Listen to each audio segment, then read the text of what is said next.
You ask Tiger to solve. This deals with linear equations with one unknown.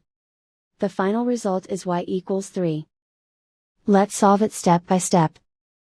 Simplify the expression. Expand the parentheses.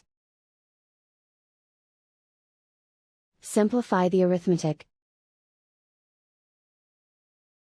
Group like terms. Combine like terms. Group all constants on the right side of the equation. Add 40 to both sides. Simplify the arithmetic.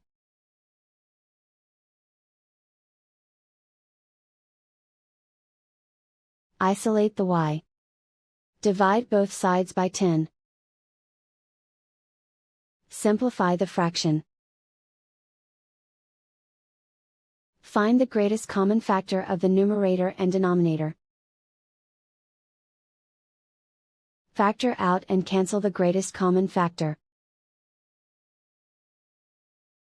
And so the final result is y equals 3.